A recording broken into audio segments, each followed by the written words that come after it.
Hello বন্ধুরা, welcome back to my channel. আজকে অনেক দিন বাদে আবার ভিডিও করছি। মাঝখানে আমার খুবই শরীর খারাপ ছিল, এখনও নিশ্চয়ই বুঝতে পারছো গলা শুনে যে এখনও ঠিক হয়নি, প্রচণ্ড পরিমাণে ঠান্ডা লেগেছে। তো চলো ভিডিওটা শুরু করি। দেখো মাঠের দিকে সব মাঠগুলো ধান কাটা হয়ে গেছে, এখন চাষিরা সব ফসল ঘরে নিচ্ছে। আর এই জমিটাতে দেখো যে কলাই ছিল সেটাও তোলা হয়ে গেছে, তুলে চাষ দিয়ে আবার নতুন করে ফসল বুনেছে। তো এটাতে কি ফসল হচ্ছে সেটা দেখার জন্য ওয়েট করতে হবে বেশ কিছুদিন। আর এই জায়গাটায় দাঁড়িয়ে যেন সকালের প্রকৃতিটা দেখতে এত ভালো লাগে যে কি বলবো। এখন শীতকাল পড়ে গেছে আর ঠান্ডাও পড়ছে আর প্রচণ্ড পরিমাণে হাওয়া দিচ্ছে, তার জন্য এদিকের এই দরজাটা আমি আর খুলে রাখতে পারছি না। তো চলো দরজাটা বন্ধ করে দিই। আর দরজাটা বন্ধ করে দিয়ে এখন আমি চলে যাব রান্নাঘরে, কারণ অলরেডি রান্না বসিয়ে দিয়েছি। তো চলো রান্নাঘরে গিয়ে দেখি আজকে আমি কি রান্না করছি। রান্না বসিয়ে দিয়েছি অলরেডি, তো চলো ঢাকনাটা খুলে দেখাই। তো দেখতেই পাচ্ছ যে এখানে হচ্ছে সয়াবিন। হ্যাঁ, এটা একটু সাদা সাদা লাগছে ঠিকই, তার কারণ আজকে সয়াবিনটা আমি কাঁচা লঙ্কা দিয়ে করছি, এটার মধ্যে আর শুকনো লঙ্কা দিইনি।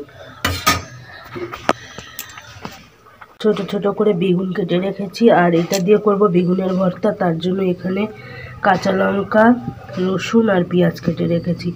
তো এই মশলাটা দিয়েই এই বেগুনের ভর্তাটা আজকে করব। রান্না বান্না শেষ করে বরের খাবার গুছিয়ে পাঠিয়ে দিয়েছি, আর এখন এই সিঁড়িতে বসে একটু রোদ পোয়াচ্ছি। কিন্তু যতটা না রোদ গায়ে লাগছে তার থেকেও বেশি হাওয়া গায়ে লাগছে, এত হাওয়া দিচ্ছে যে কি বলবো, রোদ্রেও বসা যাচ্ছে না যে হাওয়ার জন্য। তো বন্ধুরা এখন বাজে বেলা 12টা, আর আমি স্নান করে চলে এসেছি। সারাদিন এত হাওয়া দিচ্ছে সকাল থেকে, কি আর বলবো, যে রোদ ছাড়া বসার জায়গা পাচ্ছি না। ঘরে গেলেও ঠান্ডা, আর বাইরে রোদ্রে বসবো তাও হাওয়া। দেখো আমাদের বাড়ির এই সাইডটা তো পুরোটাই মাঠ, তোমরা দেখেছো। তো উত্তর দিকের এই ফাঁকা মাঠের থেকে এত হাওয়া আসছে যে রোদ্রে বসার মতন কায়দা নেই। তাই এখন এই সিঁড়িতেই বসে আছি, এখানে হালকা একটু রোদ আছে তাই এখানেই বসে আছি। আর এই যে দেখছো আমার দিদি শাশুড়ি, দিদা এখন যাচ্ছে পুজো দিতে। দিদারও স্নান করা হয়ে গেছে, এখন গিয়ে দিদা পুজো দেবে। পোড়ানো নারকেল নিয়ে এসেছি, আর নিয়েছি চিনি, আর তার সঙ্গে নিয়েছি দেখো মুড়ি। তো এখন এই মুড়িটা দিয়ে নারকেল কোড়া আর চিনি দিয়ে মাখবো, মেখে আমি খাবো। তো এরকম মুড়ি মাখা তোমরা কে কে খেতে ভালোবাসো? নারকেল দিয়ে মুড়ি দিয়ে খেতে আমার কিন্তু খুবই ভালো লাগে। তো তোমাদের কার কার খেতে ভালো লাগে সেটা আমাকে কমেন্ট করো।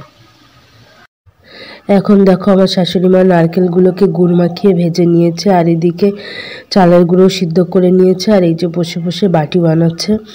তো এখন বানানো হবে কুলি পিঠে। এখন আমার শাশুড়ি মা আমার জন্য বানাবে। সব পিঠেগুলো বানানো হয়ে গেছে, এবার এগুলোকে সিদ্ধ বসাতে হবে।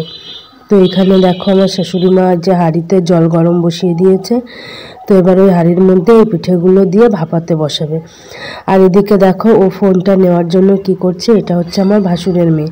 ফোনটা নিয়ে ও খেলা করছিল, আর ওর হাত থেকে আমি ফোনটা নিয়ে নিয়েছি বলে এখন আমার হাত ধরে টানাটানি করছে। বন্ধুরা দেখো এখানে সবগুলো ভাপানো হয়ে গেছে, এবার এগুলো খেয়ে টেস্ট করে দেখবো কেমন হয়েছে।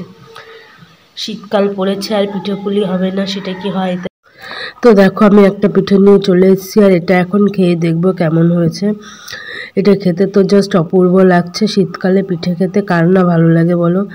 তোমাদের কার কার পুলি পিঠে খেতে ভালো লাগে সেটা অবশ্যই কমেন্ট করো। আর আজকের পিঠেটা কিন্তু খুব টেস্ট হয়েছে।